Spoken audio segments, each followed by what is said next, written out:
Ming dagan ang wakwak, may hurim-hurim akong papa. Dagan ang wakwak, gok da pa sa akong amahan. Awa, gyud siya kabugno sa akong amahan. So yan, isang pagpalang gabi pa niyang lahat mga ka-idol, no? So una-una sa lahat po, kamusta na po kayong lahat mga ka-idol? Matagal po tayo hindi nakapag-upload mga ka-idol sa ating channel kasi masyado po tayo busy sa ating trabaho ngayon mga ka-idol, no? So sa mga solid supporters ko dyan, no, na nakakakita rin sa upload ko sa aking Facebook page, nakikita nila kung ano yung ginagawa ko araw-araw. So salamat na rin po sa inyong suporta, no? Kahit sa pag-upload ko ng video sa aking Facebook, nandun pa rin sila, no, mga supporter natin dito sa YouTube, no. Maraming salamat po sa inyong lahat. At ngayon mga ka-idol, no, nandito po ako sa bahay ni nanay mga ka-idol para po bisitahin si nanay. So actually mga ka-idol, no, halos araw-araw po ako nandito sa akin na nanay mga ka-idol, pero ngayon lang ako nag-video mga ka-idol kasi gusto ko pong tanungin si nanay, no, kung gaano katotoo yung naikwento niya kay Utol mga ka-idol, no. Kasi natakot ako sa sinabi ni nanay sa kwento niya kay Utol. Kasi marami daw ang nangyari sa kanya dati. Gusto ko ring marinig yung mga kwento na kung ano talaga yung mga nangyari sa kanila nung bata pa si nanay mga ka-idol, no. Kasi nagustuhan ko yung kwento niya sa kapatid ko nung nagtanong si Utol ito kay nanay mga ka-idol, no. Nakita ko sa video ni Utol na nagkwento si nanay. Kaya gusto kong tanungin rin si nanay, no, kung meron pa ba siyang mga kwentong gano'n, no, para magtanong na rin tayo kung ano yung mga pangontra sa mga ganyan. Kasi alam siguro ni nanay, kasi nakita ko rin sa video ni Utol na in-explain ni nanay kung ano ang ginawa ng kanyang no, kasama dati, no, na yung hinila yung paano. So gusto pong magpasalamat sa inyo mga ka-idol, no, kahit na kunti na lang po yung nanonood sa aking video. Nagpapasalamat pa rin ako kasi meron po mga taong nanatili at nanonood pa rin sa aking channel. At sana po sa mga hindi pa po nakapag-subscribe sa ating channel, no, Ephraim TV, Freestyle TV mga ka-idol, no, paki-subscribe po, no, kung gusto niyo po yung ganitong mga adventure, no. At sana po hindi kayo magsawang panoorin yung mga upload natin dito sa channel natin, no, para malaking tulong na rin po yun sa amin mga ka-idol, no, kahit konti-konti lang. Kumbaga parang may iniipon lang tayo sa ating channel, walang araw makukuha rin natin yung sahod natin dito sa YouTube, no. So magpapasalamat ako ng lubusan sa inyo mga ka-idol, no, kasi kung hindi dahil sa inyo wala ako sa aking kinatatayuan ngayon. Maraming salamat talaga sa inyo lahat mga ka-idol. At sana po suportahan nyo pa rin ako sa aking i-upload sa aking channel. Kung ano man lang yung may upload ko muna sa aking channel, sana po panoorin nyo pa rin. Kahit isang ads lang po ang hindi nyo po laktawan, malaking tulong na po yan sa akin mga ka-idol, no. So pupuntahan ko rin saglit si Utol ngayon mga ka-idol kasi nakita ko sa kanyang mga upload na may mga kakaibang pangyayari sa kanila, no. So bago ko kausapin si nanay, pupuntahan ko muna saglit si Utol mga ka-idol, no. Tatanungin ko siya, no, kung ano talaga yung mga nangyari, kung kamusta na siya, no. So God bless you mga ka-idol, maraming salamat po sa inyong lahat. So yan mga ka-idol, no. Mamaya muna ako pupuntahin la Utol. Bima. Hindi na mo ka naglaag. Wala, dito ako sa likod, oh. Dili ka maglaag lagi ba? Kaya ang panahon karon ang bulan dako. Lagi? Kung kuhan mo, kung bulan ba? Nagatangan ka gwakwak. Kutong ka na mo, katong istorya na mo ka ito na mo, kay ganahan ko to ba? Napakay, kuha na to ba? Sa ato na Tinodong nahitabo sa imong kuhan dati ma? Kinood oy. Kayat? Kinood oy. Maganingon ko ninyo ngayon pag laag magabi lagi. Naagi ng aswang. Mga nagpabang ko sa sayo, napod silya mga ka-idol. Istorya ako itong nahitabo sa inyo dati ma? Akong papa. Mismo akong papa. Oo. Nagbaklay nga mura usa. Di atangan siya dong. Karon sige buhat sa akong amahan. Ay sa. Ay wako bahor. Ming dagan ang wakwak, may hurim-hurim akong papa. Dagan ang wakwak, gok da pa sa akong amahan. Awa, gyud siya kabugno sa akong amahan. Ay kabalo ko itong papagkuhan mo. Na may parang sanay pangalan ka ng orasyon. Rasyon. Rasul. Naman sa orasyon, mo nang itabua, mo nang yung kusinyo, ay gumuglaglaan.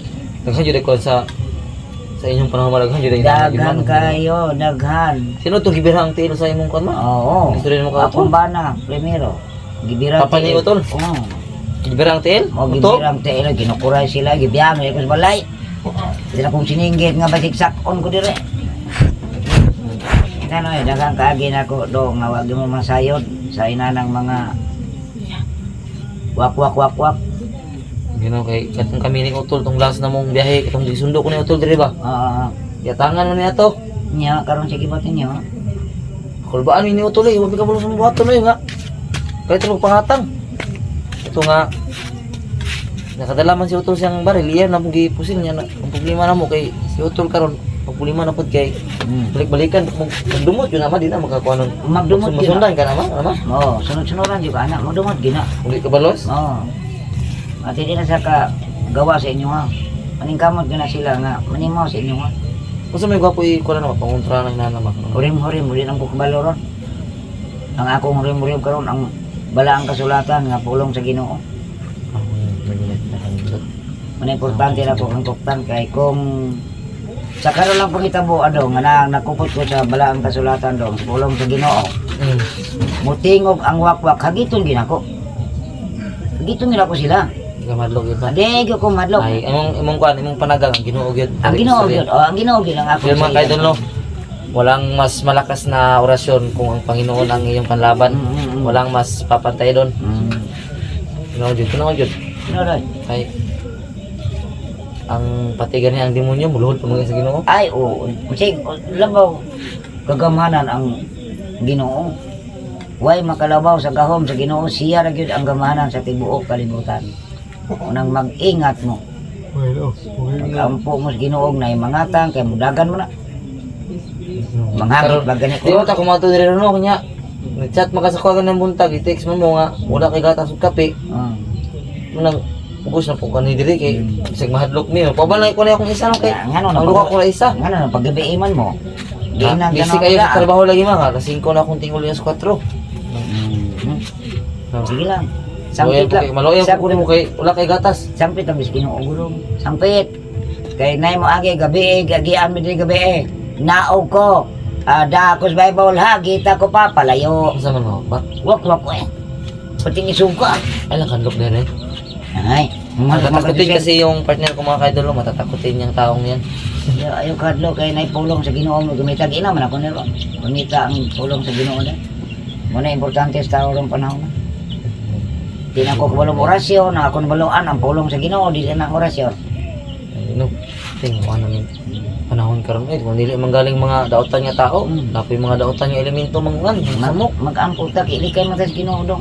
Oh, may posible sa Ginoo. Why imposible kay sa tibuok kalibutan siya gyud ang gamhanan sa tanan. Okay, wala di makalabaw sa Ginoo. Wala. Ang salig na lang niya dito na. Sa tanan ta mga paglihok isalig ta lang gyud niya. Nandiyan. Kay naagi siya mag-uban na to. Naminay mga po ma. Ay kadlok.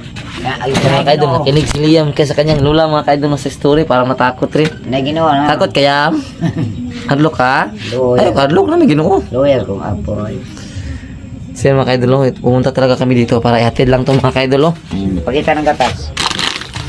Ano kasi si nanay mga kaidol no, na wala na siyang kape at gatas, tapos wala silang masakyan, malayo kasi yung mga tindahan dito. Nung katong lagi adlaw mo ba kay bulan, perting dakuha sa bulan. Ting hayaga. Mo tay dili gyud bagay nga inyong ilakaw-lakaw. Kay Delikado gitu mo no. delikado gyud pero ayaw na ang delikado, ang unaon ta ang pulong sa Ginoo. Mao gyud mo ginay Sampita kinakalabis. Ginoo uban nimi sa among paglakaw.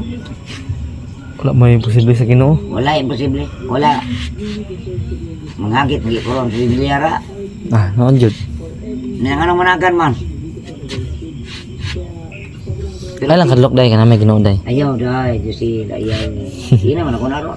Ay kadlok, kay gabi na bang muli mo ay kadlok. Sangpis Ginoo, Josie. Tinukdan na akong aman sa nang panahon. Giyo ko jud sa imong papa ma. Go ko. Katong stress ako ni papa ma sa to gibira ma. Nalibang ang CR. Imong papa? Dagari kung kaginong. Nga naman to sa tawa ba nalibang ra sa asa man nalibang napit. Isroy da ma. Kanang bagnot man ang kalibangan sa na umay CR. Sana panahon. Kanang anar mas kilid o sa unahan gamay. Oh. Dito. Kamro siya. Imong kwan. Ako Papa. papa, takal ka kuko. Nadala gyud siya ma. Nahayang. Ay, daw siya nahayang. Dagang balik pa uli. Lagi kamras ma. Na, ay, nakita naman kamera sa Pado no. Muna pinundok niya, ayaw gi mo pa gabi maglakaw-lakaw. Karon ari ka gabi na. Gano. Kampo lang kasi ginauna. So mga ka-idol no, gabi na kami nakapunta dito Tiguang na kasi ko. duty pa kasi ako mga ka-idol no. Tapos kanina nagsamba kami tapos bumalik ako sa bahay kasi mayroon pa kaming pinuntahan no. Bukas ulit na naman. Kaya ginabi kami ngayon. So natakot lang ako mga ka-idol kasi matatakotin din yung partner ko. Pareha kami matatakotin. Kasi marami talagang masasama ngayon mga ka-idol. Hindi lang yung mga masasamang tao. Mga nilalang rin na masasama no na sa gabi lang lumalabas. Kaya dubli ingat dapat tayo ngayon mga ka-idol no. Natitumpay na ko. Laging bambabo ni Junjol. Oo. Imong magawa. Si Otol? Giatangan pa na sila. Gitangan og Kanang ingon ko imong wakwak. asa rapit? Malayo. Sigaboy katong lugar na to ha? Giatangan na babae pa jud. Ha? Tinuod ba? Tinon na ay. Asa rapit ito ba? Tumbukid gani, tumbukid. Baklay magabindak ko. Ay katong ginaulian mo so nga bukid kayo. Alas 6 hapon. Ay sa isunda na sila. Dinanagan sila mag-apas. Paabot balay, hapit kuya pe. Igokon mi wakwak. Asa man ron? Ambot asam to paingon. Gahana jud naghana gid mga dautan sa una man no, di gid. Saan pa na? Di gid basta-basta sa una no. Basta-basta ka sa mga dili magsuri-suri sa klase sa hapon eh. Dapat nangatog, dapat sirado na gitanan man no, dapat nakauli na gitanan no, alas 6 pa lang. So yun mga ka-idol no, so yung sinabi ni nanay, so yung mga may edad na dyan, alam nyo yung mga pangyayari dati no. Pinoy. Kung meron mang mga masamang nilalang ngayon, lalo na dati kasi hindi pa uso dati yung mga baril, yung mga pangontra, hindi pa masyadong uso yun. Wala pa. Kaya alam na alam to ng mga kasing edad ni nanay na totoo talaga na may mga aswang talaga no, hindi lang ngayon, pati na rin dati no, mas marami dati.